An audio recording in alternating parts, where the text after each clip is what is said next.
Malgré cette distance, Valérie Lemercier continue de vouer une immense admiration à Céline Dion.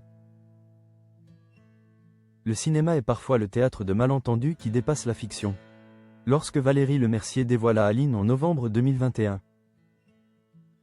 Ce film librement inspiré de l'histoire de Céline Dion, personne n'imaginait la tempête émotionnelle qu'il allait déclencher.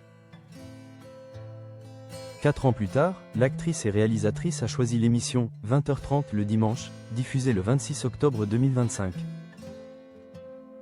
Pour s'expliquer librement sur cette aventure cinématographique qui a secoué le clan Dion.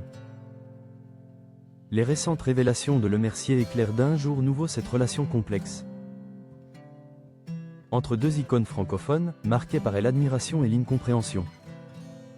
La vague de colère québécoise, traitée comme une va-nu-pieds. La sortie d'Aline fut un véritable baptême du feu pour Valérie Lemercier.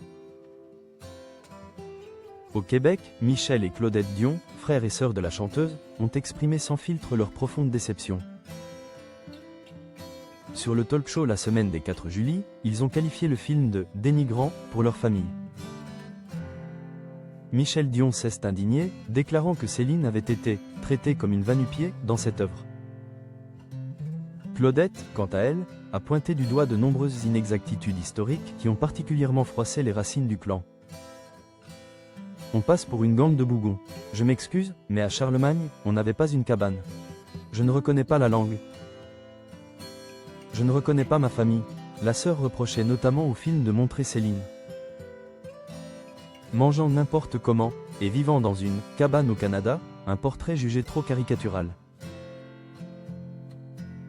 Face à cette vague de critiques, Lemercier a réagi avec une fermeté désarmante.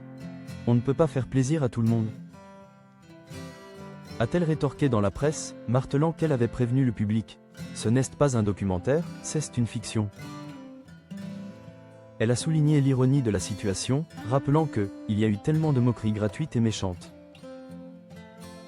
sur Céline au fil des années, insinuant que son film était bien loin de ses méchancetés.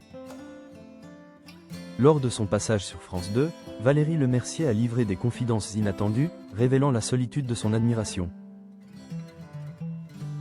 Je ne l'ai jamais rencontré, je l'ai vu chanter, a confessé l'actrice à Laurent Delahousse. Avec une sincérité rare, confirmant les soupçons qui planaient depuis 2021. Plus poignant encore fut l'aveu sur l'absence de reconnaissance de la star. Je crois qu'elle ne l'a pas vu et je crois qu'elle ne le verra pas, a admis la scénariste. Cette situation, autrefois source de tristesse, est désormais acceptée avec une philosophie amère. Lemercier a fait le deuil de cette validation, comprenant que le fossé entre son intention artistique et la perception familiale est devenu insurmontable. Malgré cette distance, l'humoriste continue de vouer une admiration sans faille à Céline Dion. Cet amour inébranlable s'est manifesté publiquement lors de la cérémonie d'ouverture des Jeux Olympiques de Paris 2024, où elle fut profondément émue, comme beaucoup de Français. En voyant Céline interpréter l'hymne à l'amour sur la Tour Eiffel. Cette performance historique a ravivé chez Lemercier l'idée que son film était avant tout un hommage sincère à cet artiste exceptionnel. À 61 ans, Valérie Lemercier a profité de ses apparitions médiatiques pour dévoiler une facette plus intime de sa vie.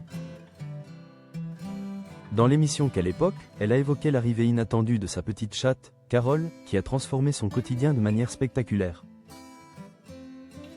Ça faisait 6 ans que je prenais des bons gros somnifères, a-t-elle confié avec une grande franchise.